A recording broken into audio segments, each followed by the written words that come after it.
Hello everyone, welcome to Skill Dev. Trey here, and in this lesson, we're going to work the question, generate all permutations. And this is a great question because it gets a little more complex with recursion and also introduces an advanced technique called backtracking. So it's really great to get your feet wet and start using it here to understand how it comes into play in interviews. And what this question says is generate all the permutations of a string. So write the function generate permutations that takes a string as an argument. In this case, we'll use the string dev, and it creates all the possible outputs if you rearrange the string in any order. So we have D out front, then E, then V, D out front, then V, then E. Then we move E out front and try D, V, and so on. And the constraints of this problem aren't necessarily constraints, they actually open it up and make it easier for you. So it says, if there are duplicate letters, you should include the duplicates of each permutation. So if we use the string Bob, well, it has two B's. So we have BOB, where we have the front B and the last B. And if we swap them, well, it's still BOB, but this question says just return that. So it's going to allow you to just focus on the logic of generating these permutations and not validating the output. And finally, it says time and space complexity is not considered for the quality of the solution. So really just focus on readable code and how you can generate these permutations. It's all about getting that logic. So let's revisit the question statement. It says generate all the permutations of a string. And all here's the key word. When you see all, it can be an indication that you can use recursion and specifically backtracking as the best solution. So I'm going to start with the definitions, but bear with me because we'll really break this down and understand exactly what's happening. So you might have seen recursion before, and what it says is you take a function and you call it with an input, and you continually call this same function with a reduced input or a slightly modified input until you reach a base case. So you have these separate steps that use the same function to solve the same problem with a different input, and you build up the answer at each step to get your overall answer. And then backtracking might be new.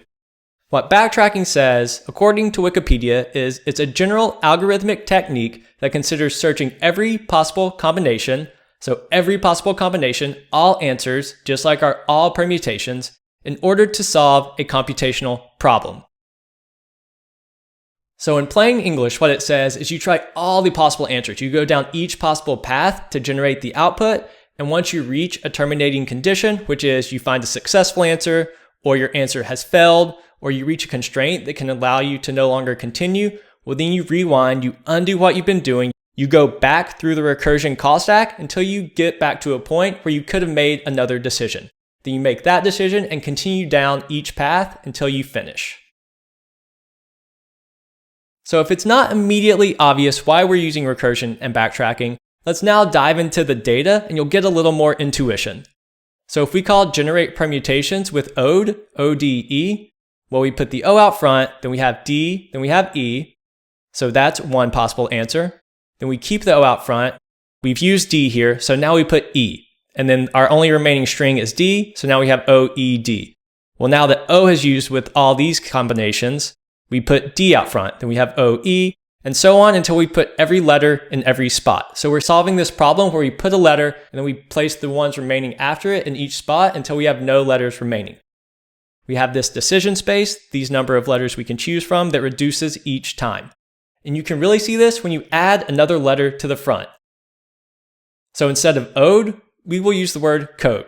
So we put the C out front, and then we have the exact same problem we just saw, this sub-problem, where we have O, and then we place a D, then we place an E. Once this is used, we place an E in the second spot, and so on. Once we've exhausted all those, we move O to the front spot and repeat. So for backtracking, there are three essential parts. You have a decision you can make, something you can do at each step, you have constraints that you must follow, and you'll really understand this on the next slide when we go through examples, and you have a goal. So you keep iterating through until you hit an answer, and then you move backwards and make the next decision at each step. So if you were to walk through this in a problem, you make a decision. For example, you place a letter in the case of our permutations, then you recurse down that path and try each remaining letter at each step. Once you hit a terminating case, For the permutations, it's just running out of letters. Then you move backwards and you try a letter again in this new spot. And then once you exhaust all those, you move even further back, swap letters, and keep following down these paths. You do this for every possible option at every point. And then the problem is over once you find a successful answer or you've exhausted all the possible options and have no answer to the question. Let's look at some of the very classic cases where backtracking is used. And one thing I want to reiterate is that we are intentionally generating all the possible options that are allowed. And this may seem inefficient, but sometimes that's just the only way to solve a problem to get to the end is by trying every possible path. And maybe the most classic example of this is going through a maze. So here at our first spot, we can go right, which we follow right, we go down, then we go left. We've hit a blocking spot. We failed this path, so we unwind, we backtrack to that decision, and we go down instead. Right, down, and let's say we go right again, up, right, we failed, we backtrack to the last decision and go left. And you continue to follow this plan until you reach a successful ending and you'll know the path to go exactly from the beginning to the end successfully. And now let's look at a Sudoku board. To solve a Sudoku, you can place the number 1 through 9 in any spot.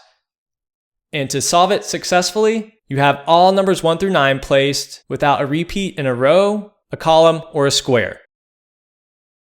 So this is actually a constraint too. So your decision is to place the numbers 1 through 9, and your constraint is that you can only have the numbers 1 through 9 in a row, column, or square. So when we're generating all the possible options, all the possible answers, we fit within this constraint. So we're not going to put the number 9 in every single square because we already know that's not going to work. So we've constrained ourselves and limited the number of possible options so we can solve it with these paths in mind and eventually generate the solution. And we continue to iterate. The goal is we'll go through each row, and we'll go through all the columns. And once we reach this bottom right point, if we have placed all the numbers without hitting a constraint, we've generated a successful board, a solved board, and we can return. And another classic question is n queens. And in this case, it's going to be 8 queens. And what it says is you place n queens, 8, on a board, and arrange them so that no queen can attack each other in a single move. And the only way to solve it is to start by placing queens. And then when you place the next queen, you have the constraint of, well, you're not going to place it along a path where the previous queen can attack you.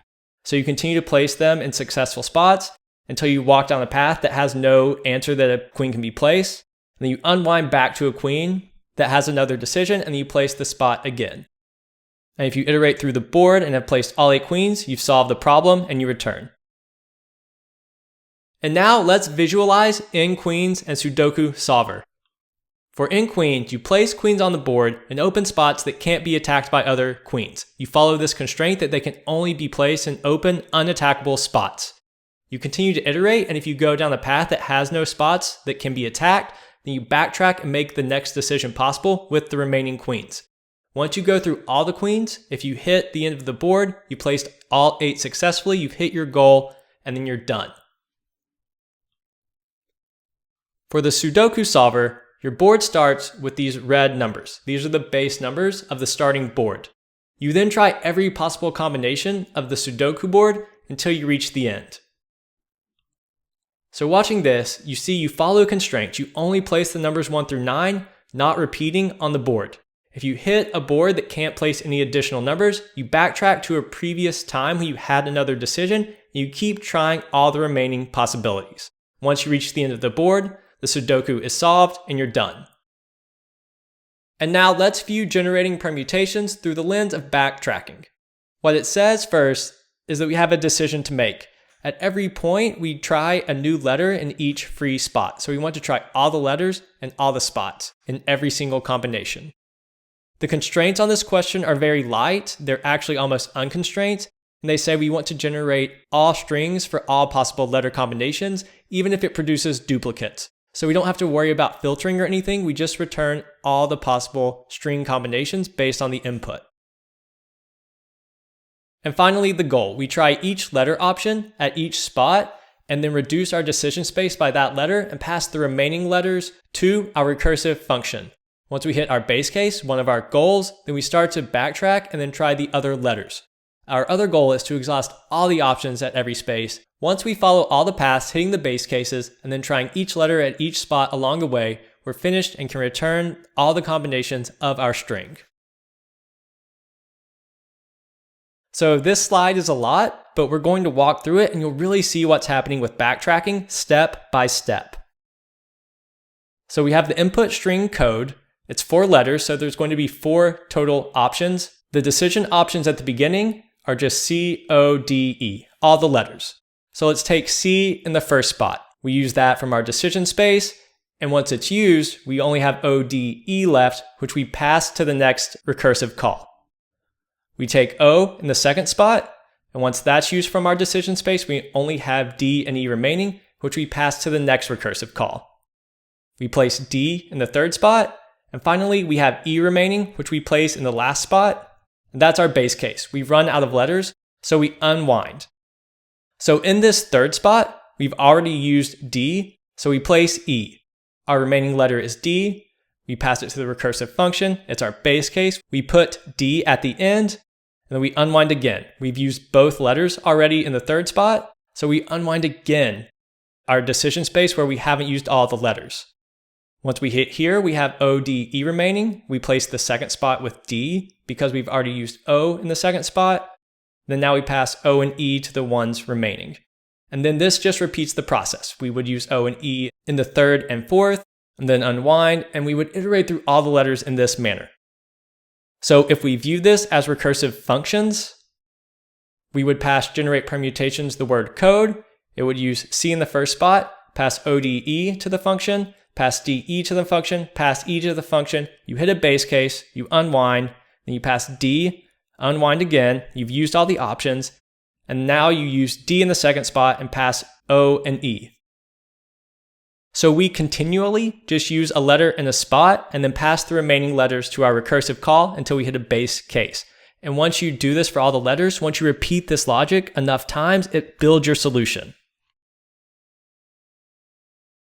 And now we can look at a recursive tree. We'll call generate permutations on the word dev. Well, we have 3 options here. Our decision space is 3 possibilities. We first try D, and we have 2 remaining. Then we try E at the second spot and use V. We recurse back, we unwind, we backtrack, and we use V in the second spot, and we have E remaining. And we do this for each letter at each spot, unwinding and trying another option until the end. And this really starts to show you how many recursive calls are happening, how many operations you're doing, and kind of leads you to some intuition behind the big O as well. So we have a 3-letter input, n equals 3, but we have many more than 3 calls. Specifically, we have on the order of n factorial, which is a very bad big O time, but it's the only possibility in cases like this. So in this case, n factorial, 3 times 2 times 1 is 6, so it's around the order of 6. And you would see with even more letters, it becomes apparent that you're working in this factorial time space. So really, to state it simply, after all this thinking, after really grinding through this logic, we have a strong intuition of how to generate all the permutations. That's for all the spaces. We use each letter once, and then we pass the remaining letters recursively down by reducing our decision space and using that next letter until we hit our base case, which is 1 remaining letter. Then we unwind, make a decision again at that point with the remaining letters, and repeat this process for every letter at every point. Eventually, this will build up our solution. And finally, let's look into that big O. Let's really understand what it's saying. And generating all permutations of a string or numbers or an array is very slow. It's one of the slowest algorithms. And it operates in factorial time because we move all the letters to each spot for each letter. So you have n in the first spot, n minus 1, n minus 2, all the way to 1. So in the case of code, 4 letters, 4, 3, 2, 1, and you try each letter, each spot. And this is exactly factorial time. So you may be wondering, where does this additional n come from? And the reason is because we're performing string operations that are on the full length of the string in the worst case. So it's a nested operation. So if we're slicing it, we're changing it, we're moving letters around, this is an additional nested n time. So it's n times n factorial. And now we're ready to solve the question. First, let's look at the data. Our input is going to be a string every time. So for the first function call and all the recursive calls, it's receiving a string. The output is an array of strings. So when we generate the permutations recursively, we're going to be returning an array of strings of all the permutations at that level up to the level above it. Then once we get to that level above it, we add the character in that current slot to all the ones that were generated. So let's go ahead and initialize our output array. And now the next thing we need to think about is the base case. A recursive function always needs a base case. This is how we know to stop running. And if you don't have a base case or you don't have the correct base case, your function can run infinitely and overflow the call stack. In this question, it's just when the string length is less than 2. And the reason we use less than 2 is because it handles edge cases as well. So if we're past a string that's 0 characters, an empty string, then all we would want to do is return that empty string in an array. Or if we're past a 1 character string, it just returns that 1 character in an array. And then when it's being called recursively, we continue to call. We reduce that decision space by 1 character each time until we only have 1 character remaining as well. So this handles the possible input scenarios. And now we want to iterate through each character in this string. So the string at any level of our recursive call is the decision space. So we want to exhaust all the items in each decision space to generate all the permutations. So we iterate through the string length. And what we do is we grab the current character, so I'll call this the front character. It's the one that's being placed in the current slot. So for example, if we're using the word code, well, we start with C. So C is the very first front character. Then we recursively add ODE. We send that to the permutation generation recursively. And then once those return, we append C to the front of all those. So I'm calling C our front character, but then when you go one step below for the O becomes the front character and you pass D and E recursively. What we want to do is pass the characters that come before the current one. In the case of the first character, it doesn't exist, but if you're, let's say, on the O in the front slot, O and you pass C, D, E, you want to make sure you account for all those. So all the characters before and all the characters after. We slice up to the current item and then to all the items behind it. And I'm just going to call these concatenated remaining characters. So this is the string we passed recursively.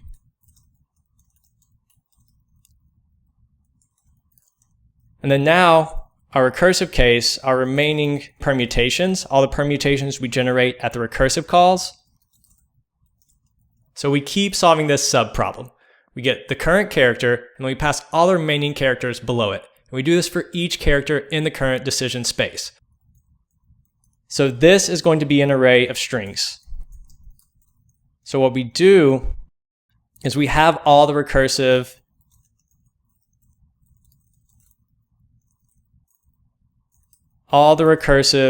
string combinations of all the characters below this one. So if we get each permutation from the permutations, we add this to our results array by pushing the item with the front character in front of each combination of characters below it. By appending this character to all the generated permutations, we can generate all the permutations for the entire string by working our way up the recursive call stack. We can return this permutation array, and that should have all the permutations of this string. We run it, and our function passed. So in this question, we saw how to generate all the permutations of a string. Specifically, we did it recursively, maybe a little more complex recursion than we've seen before. We also used a technique called backtracking, which is a more advanced technique and one that will really benefit you to understand once you get on to more complex recursive topics. Thanks, and I'll see you in the next lesson.